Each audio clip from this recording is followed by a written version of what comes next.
BUMN atau Badan Usaha Milik Negara itu perusahaan yang seluruh atau sebagian besar modalnya dimiliki oleh negara melalui pernyataan secara langsung yang berasal dari kekayaan negara yang dipisahkan.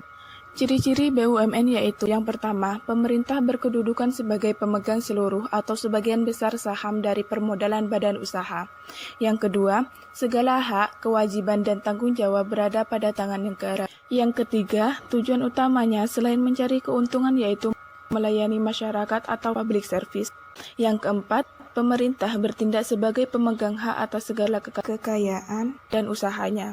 Yang kelima, pemerintah memiliki wewenang dan kekuasaan dalam menetapkan kebijakan badan usaha.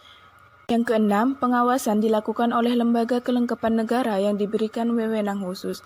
Yang ketujuh, berfungsi sebagai stabilisator perekonomian dalam upaya meningkatkan kesejahteraan rakyat. Yang kedelapan, direksi bertanggung jawab penuh atas penguasaan BUMN dan mewakili BUMN baik di dalam maupun di luar pengadilan. BUMD atau Badan Usaha Milik Daerah yaitu suatu perusahaan yang sebagian besar modalnya berasal dari pemerintah daerah dan sebagian lainnya dapat berasal dari pihak swasta dalam bentuk saham-saham. Kegiatan BUMD yaitu untuk memenuhi kebutuhan masyarakat daerah yang bersangkutan. Ciri-ciri BUMD yaitu yang pertama, BUMD didirikan oleh pemerintah daerah. Yang kedua, permodalan seluruhnya atau sebagian besar berasal dari pemerintah daerah yang merupakan kekayaan daerah yang dipisahkan. Yang ketiga, BUMD dipimpin oleh satu direksi yang diangkat dan diberhentikan oleh kepala daerah, baik gubernur, wali kota, atau bupati. BUMN dan BUMD berperan untuk membantu pemerintah dalam memberikan pelayanan dan pemenuhan kebutuhan masyarakat umum. Bentuk-bentuk BUMN yang ada di Indonesia yaitu yang pertama, perusahaan jawatan atau perjan. Perjan adalah BUMN yang seluruh modalnya termasuk dalam anggaran pendapatan dan belanja negara atau APBN dan menjadi hak dari departemen bersangkutan. Perjan biasanya bergerak dalam produksi dan jasa untuk kepentingan umum. Ciri-ciri perjan yaitu yang pertama, karyawannya berstatus pegawai negeri. Yang kedua, keuntungan dan kerugian menjadi tanggung jawab pemerintah. Yang ketiga, tujuan utamanya yaitu melayani kepentingan masyarakat umum. Yang keempat, berada di bawah departemen, dirjen, atau pemerintah daerah terkait. Yang kelima, bagi perjan berlaku hukum publik yang berarti jika perusahaan ini dituntut yang bertanggung jawab ialah pemerintah. Yang keenam, dipimpin oleh seorang kepala yang merupakan bagian dari suatu departemen. Yang ketujuh, perjan memiliki dan memperoleh fasilitas dari negara. Yang kedua adalah perusahaan umum atau Perum.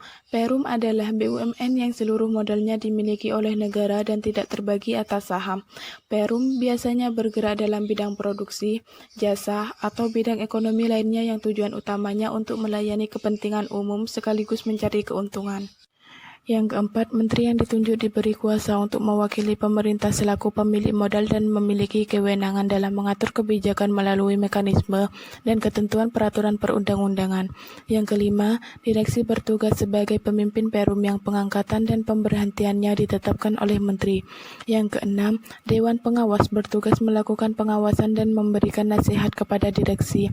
Yang ketujuh, berstatus badan hukum, sebagian besar kegiatannya bergerak di bidang jasa layanan umum. Yang kedelapan, pendiriannya diusulkan oleh menteri kepada presiden. Yang kesembilan, Perum dapat melakukan penyertaraan dalam badan usaha lain dan dapat memperoleh kredit dari dalam dan luar negeri atau dari masyarakat dalam bentuk obligasi. Yang ke-10, laporan tahunan disampaikan kepada menteri atas nama pemerintah untuk mendapatkan pengesahan. Yang ketiga, perusahaan perseroan atau Persero, yaitu BUMN yang berbentuk perseroan terbatas yang modalnya terbagi dalam saham dan seluruh atau paling sedikit 51% sahamnya dimiliki oleh negara. Persero biasanya bergerak dalam bidang produksi, jasa, dan kegiatan ekonomi lainnya. Tujuan Persero yaitu yang pertama, menyediakan barang atau jasa yang bermutu tinggi dan berdaya saing kuat. Yang kedua, mengejar keuntungan guna meningkatkan nilai perusahaan dalam persaingan. Jenis-jenis kegiatan usaha BUMD yaitu yang pertama, transportasi umum.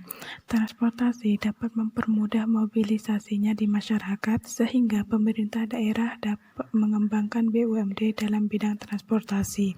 Contohnya di Jakarta terdapat Transjakarta. Yang kedua adalah penyediaan air bersih. Air adalah suatu kebutuhan bagi masyarakat sehingga setiap kabupaten atau kota dipastikan memiliki BUMD yang mengelola air. Contohnya perusahaan daerah air minum atau PDAM. Yang ketiga, pengelolaan pasar. Pasar membantu masyarakat menemukan barang yang menjadi kebutuhan hidupnya maupun barang yang akan diperjualbelikannya. Hampir setiap provinsi, kabupaten, atau kota memiliki perusahaan daerah yang mengelola pasar di daerahnya. Seperti di Jakarta, terdapat PD Pasar Jaya yang mengelola pasar tradisional di wilayah Jakarta. Yang keempat adalah jasa perbankan.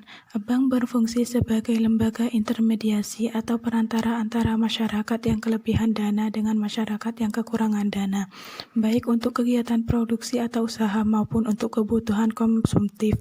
Oleh karena pentingnya peran bank, maka setiap pemerintah provinsi mendirikan Bank Pembangunan Daerah atau BPD. Contohnya di Jakarta terdapat Bank DKI. Kebaikan BUMN dan BUMD yaitu yang pertama, menjadi alat kontrol supaya tidak terjadi monopoli pemanfaatan daya ekonomi yang menguasai hajat hidup orang banyak oleh pihak swasta. Yang kedua, dapat membina koperasi dan usaha kecil menengah atau KUKM sehingga dapat memiliki daya saing dan manajemen profesional. Yang ketiga, sebagai stabilisator perekonomian dalam rangka mendorong peningkatan kesejahteraan masyarakat. Yang keempat, dapat menangani bidang usaha yang membutuhkan investasi yang sangat besar.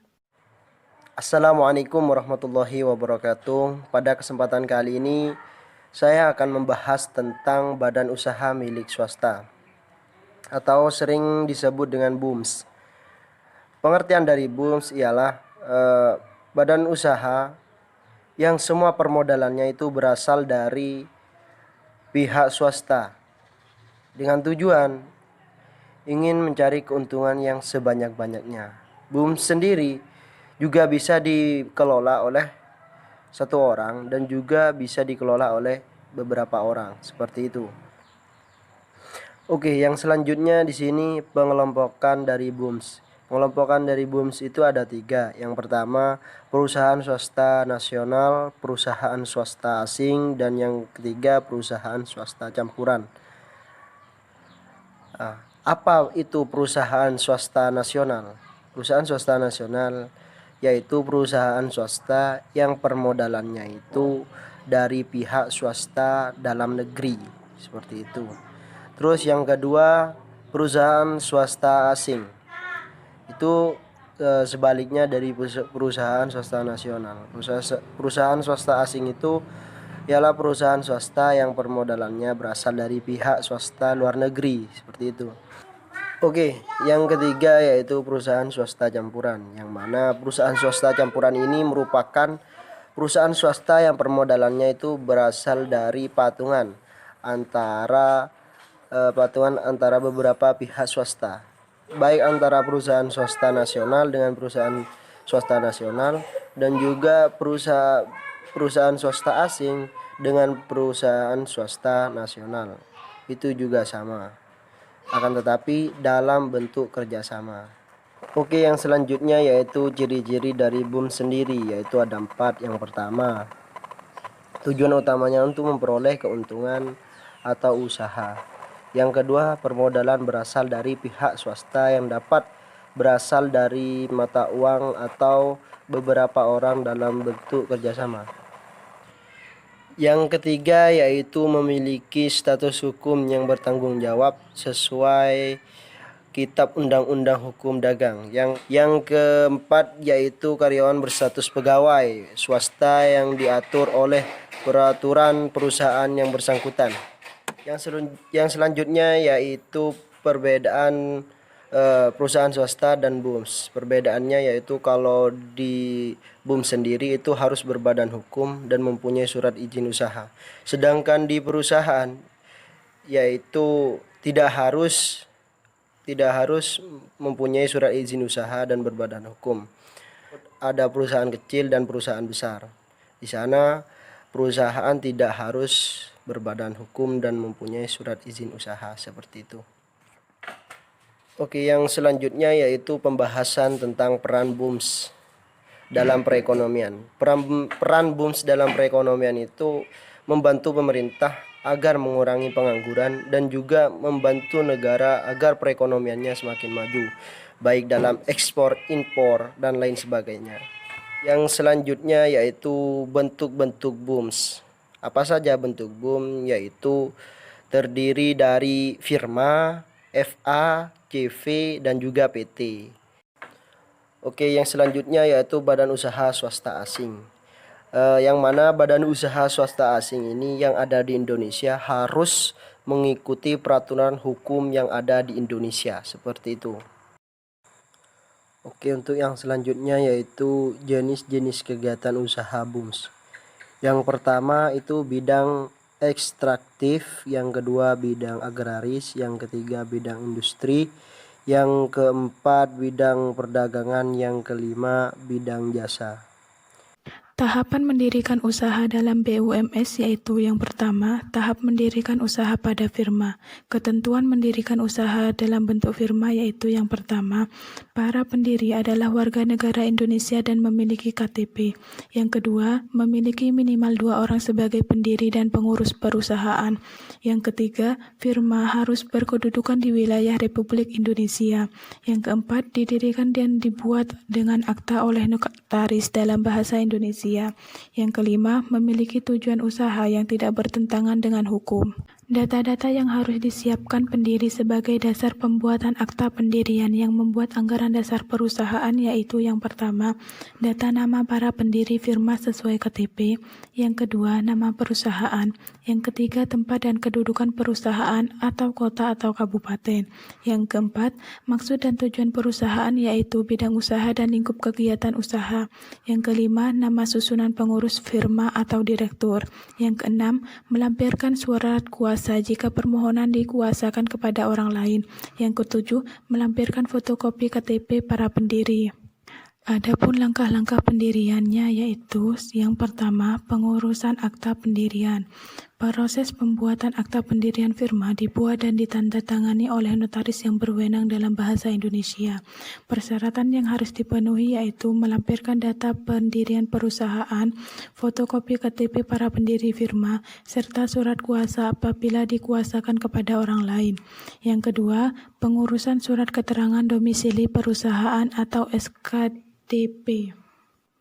Proses SKDP diajukan kepada Kepala Kantor Kelurahan atau Desa setempat sesuai dengan alamat kantor perusahaan berada sebagai bukti keterangan atau keberadaan alamat perusahaan. Yang ketiga, pendaftaran wajib pajak. Pendaftaran wajib pajak diajukan kepada Kepala Kantor Pelayanan Pajak atau KPP sesuai dengan keberadaan domisili perusahaan untuk mendapatkan kartu NPW. Yang keempat, pendaftaran ke pengadilan negeri. Pendaftaran ini diajukan kepada kantor pengadilan negeri setempat sesuai tempat dan kedudukan perusahaan berada. Persyaratan yang harus dibawa adalah fotokopi akta pendirian firma, fotokopi KTP dan NPWP para pengurus, fotokopi surat keterangan domisili perusahaan, dan fotokopi NPWP perusahaan. Yang kelima, pengurusan surat izin usaha perdagangan atau SIUP yang diajukan melalui kantor dinas perdagangan kota atau kabupaten sesuai tempat dan kedudukan perusahaan berada. Bagi pemerintah daerah yang sudah memiliki pelayanan terpadu satu pintu atau PTSP, permohonan surat izin usaha perdagangan dapat diajukan melalui PTSP melalui kewenangan pemerintah daerah atau provinsi.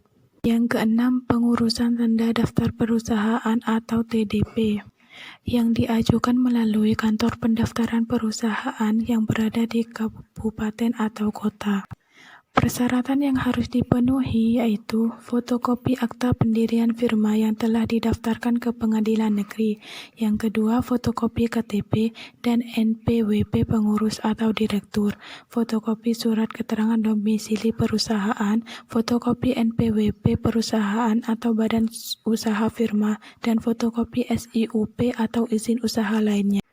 Yang kedua, tahap mendirikan usaha pada CV. Langkah pendiriannya yaitu yang pertama, membuat akta pendirian CV di notaris. Yang kedua, mendaftarkan akta pendirian CV di kepaniteraan pengadilan negeri setempat. Yang ketiga, mengurus surat keterangan domisili perusahaan atau SKDP. Yang keempat, membuat nomor pokok wajib pajak atau NPWP badan usaha. Yang kelima, mengurus izin usaha yang sesuai dengan bidang usaha yang dijalankan oleh CV. Yang keenam, mengurus dokumen tanda daftar perusahaan atau TDP. Yang ketiga, mendirikan usaha pada perseroan terbatas atau PT. Syarat-syaratnya yaitu yang pertama, didirikan oleh 2 orang atau lebih.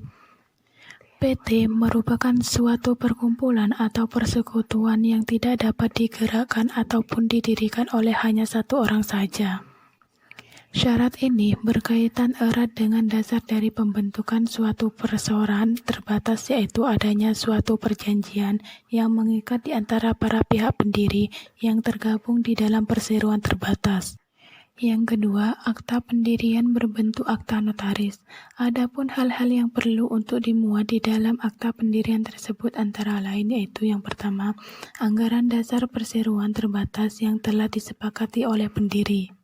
Yang kedua, keterangan-keterangan lain dari perseroan terbatas yang akan didirikan antara lain nama lengkap, tempat dan tanggal lahir, pekerjaan, tempat tinggal, dan kewarganegaraan pendiri perseroan, atau nama, tempat kedudukan, dan alamat lengkap serta nomor dan tanggal keputusan Menteri mengenai pengesahan badan hukum yang didirikan perseroan. Yang ketiga, setiap pendiri wajib mengambil bagian saham. Hal ini dikarenakan di dalam akta pendirian memuat pula tentang nama pemegang saham yang telah mengambil bagian saham, rincian jumlah saham, dan nilai nominal saham yang telah ditentukan dan disetor.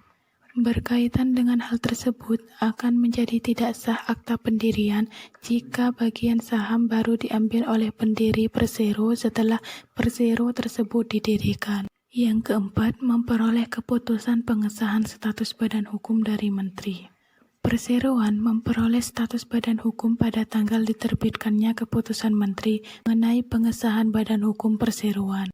Adapun tahapan pendirian usaha PT yaitu yang pertama, pendaftaran nama perusahaan, yang kedua, pembuatan akta pendirian PT, yang ketiga, pembuatan surat keterangan domisili perusahaan atau SKDP, yang keempat, pembuatan nomor pokok wajib pajak atau NPWP, yang kelima, permohonan SK Menteri Hukum dan HAM RI.